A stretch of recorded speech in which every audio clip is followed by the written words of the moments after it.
is ons thuis, hier is ons huis, hier waar elkeen iemand is en iemand word. Goeiemôre almal en baie welkom by vandag se Huiskerk. Ons begin vandag met 'n preekreeks met die titel Lewe saam in Christus. En ons gaan hieroor praat die volgende 5 weke en dan op die 7de September gaan ons dit afsluit met nagmaal. So dit sal gaaf wees as julle ons kan saam met ons kan kom nagmaal vier op daai dag. Maar vandag praat ons oor 'n Christelike gemeenskap wat 'n gawe van God is. En ek gaan vir ons lees uit 2 teksgedeeltes, Psalm 133 en dan ook 'n paar verse uit Efesiërs 4.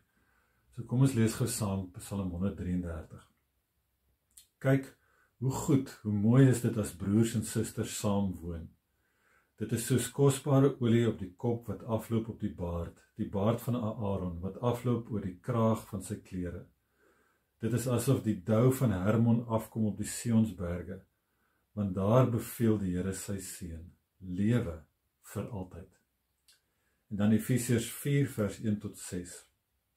Daarom spoor ek julle aan, ek wat terwille van die Here 'n gevangene is, om so te leef dat julle die roeping waarmee julle geroep is, waardig is. Deur mekaar met volkome nederigheid en saggeaardheid en met geduld en liefde te verdra, en julle daarop toe te lê om die eenheid wat die Gees bewerk, te bewaar deur die band van vrede. Een liggaam en een Gees, soos julle ook deur julle roeping tot een hoop geroep is. Een Here, een geloof, een doop, een God en Vader van almal, wat oor almal en deur almal en in almal is. Ek onthou toe ek 'n tiener was op hoërskool, ek was baie betrokke by die CSV, en ons het baie van ons byeenkomste afgesluit altyd met 'n spesifieke lied. En dan het ons die lied, as ons dit gesing het, dan het ons so by mekaar ingehak gestaan, en dan het ons gesing, Bind us together, Lord, bind us together with cords that cannot be broken. En dis waaroor ons die volgende paar weke gaan gesels. Wat is hierdie cords wat ons aan mekaar bind as 'n gemeente en as gelowiges? Cords that cannot be broken. Wat is die goed wat ons by mekaar hou in 'n wêreld wat baie hard probeer en baie daarop ingestel is om ons uit mekaar uit te hou? Oor verskillende redes. En dit kan wees soos verskillende opinies, dit kan wees goed soos tyd en werksdruk, klomp verskillende goed wat ons uit mekaar uithou. Nou om ons hiermee te help, gaan ons kyk na Dietrich Bonhoeffer se boek Life Together. Nou Bonhoeffer het nie hierdie boek geskryf in 'n gemaklike pastorie en 'n gemaklike studeerkamer nie. Die boek het ontstaan in die tyd van die Tweede Wêreldoorlog. Daar was oorlog, daar was verdeeldheid, die kerk was in 'n krisis, mense was bang, en Bonhoeffer en sy vriende en sy studente was fisies vervolg deur die nasies, so hulle moes in die geheim by mekaar kom om saam te aanbid. So dis in hierdie omstandighede wat Bonhoeffer pleit dat Christene by mekaar hoort en saam met mekaar moet lewe. Hy sê dis nie iets wat ons uit onsself kan regkry nie. Dis 'n gawe wat ons van God af ontvang om so by mekaar te wees. Hy skryf, It is grace, nothing but grace, that we are allowed to live in community. Ons hoor dit ook in Psalm 133. Kyk hoe goed, hoe mooi is dit as broers en susters saam woon. Nou dit beteken dat oral waar ons saam is as broers en susters, dis 'n geskenk van God af. Of dit nou aan 'n etenstafel is, of dit nou in 'n erediens is waar ons met verskillende stemme een lied saam sing, maak nie saak nie. Waar ons saam is dis 'n geskenk van God af, sê Bonhoeffer. Maar soos ons nou almal weet, om so saam te leef en saam te wees is nie altyd maklik nie. Ons bring verskillende agtergronde, verskillende persoonlikhede en idees na die tafel toe.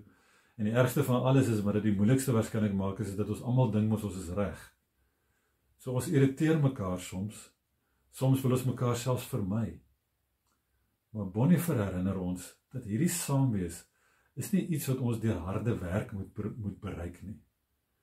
Dis reeds tussen ons, sê hy, omdat Christus dit geskep het.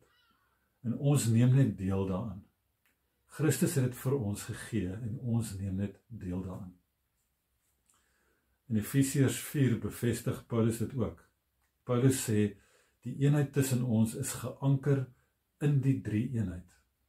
Omdat God en Jesus en die Heilige Gees een is, daarom kan ons ook een wees, sê hy. So dit beteken dat die saamwees, die eenheid tussen gelowiges, tussen ons, beteken nie dat ons almal op dieselfde manier moet glo nie. Beteken nie dat ons almal op dieselfde manier moet aanbid nie. Dit beteken dat ons is een, omdat ons glo in die drie enige God. So ons kan maar van mekaar verskil. Ons kan maar verskillend aanbid, maar ons kan saam wees, omdat ons in dieselfde God glo. Dis die ding wat ons by mekaar hou. En daarom sê Bonhoeffer ook dat ons moet dankbaar wees daarvoor. Ons moet vir God dankie sê, want dit is net deur genade dat ons toegelaat word om so saam te wees. Dit is net deur genade wat ons dit uiteindelik reg kry om dit te kan doen, om as gelowiges te kan saamleef. En daarvoor moet ons dankbaar wees. In Efesiërs 4 gee Paulus ook vir ons raad om dit reg te kry. Hy sê, julle kry dit reg deur mekaar met volkome nederigheid en saggeaardheid en met geduld en liefde te verdra en julle daarop toe te lê om die eenheid wat die Gees bewerk te bewaar deur die band van vrede. Nou hier moet ons mooi oplet. Paulus sê die eenheid is nie iets wat ons self moet skep nie, weer eens, dit is 'n geskenk wat van God afkom. Dit is reeds vir ons gegee deur die Gees en ons word net geroep om dit te bewaar. En ons bewaar dit deur nederigheid, deur sagmoedigheid en deur met liefde en vrede teenoor mekaar te leef. So wat beteken dit vir ons vandag? Ek dink ons almal weet dat ons leef in 'n baie individualistiese samelewing. Dis 'n samelewing wat eintlik maar sê elkeen is vir hulle self. Elkeen moet maar hulle eie ding doen. Ons leef in 'n samelewing waar ons kies waar ons wil woon. Ons kies met wie ons wil vriende wees. Ons kies na watter skool ons kinders toe gaan. Daar's 'n klomp goed wat ons vir onsself kies. Maar in die kerk werk dit anders. In die kerk is ons deel van iets groters as onsself. Ons is deel van God se mense. En dit beteken dat ons partykeer moet saamleef met mense wat ons nie self sou gekies het nie. Maar is juist daar, in daai omstandighede, wat Christus die beste werk tussen mense. Dis soos Bonhoeffer dit mooi opsom. Hy sê, contrary to all my own opinions and convictions, Jesus Christ will tell me what love toward others really is. So ek wil afsluit met 'n uitdaging vir die week. Ons gaan weer al 5 hierdie weke saam met elke tema gaan ons afsluit met 'n uitdaging, iets wat ons kan gaan doen in die week. En hierdie week se uitdaging, ek wil jou uitnooi om te dink aan een persoon in die gemeente. Iemand wat jy nie eintlik ken nie, iemand wie se naam jy selfs nie eers ken nie. Of dalk iemand met wie jy sukkel in die gemeente. En dan bid jy vir daai persoon. En nou bedoel ek nie dat jy moet bid dat daai persoon moet verander nie. In jou gebed moet jy bid, jy moet vir God dankie sê, dat God julle aan mekaar gegee het. Dat God julle vir mekaar gegee het. En dan, as jy op 'n stadium kan sien, gaan groet miskien daai persoon. Vra die persoon se naam. En dan, as jy regtig kan sien daarvoor, gaan drink selfs 'n koppie koffie dan, saam met daai persoon. Ek sluit vir ons af met 'n gebed. Here, dankie dat U ons vir mekaar gegee het. Mag ons ook groei in dankbaarheid vir hierdie gawe. En mag ons in Christus ontdek wat dit beteken om 'n gemeente, 'n gemeenskap te wees, wat nie saamkom omdat ons dieselfde is of oor alles saamstem nie. Wat nie saamkom omdat ons moet nie, of omdat ons dit noodwendig so gekies het nie. Maar omdat ons deur God so saamgevoeg is. Amen.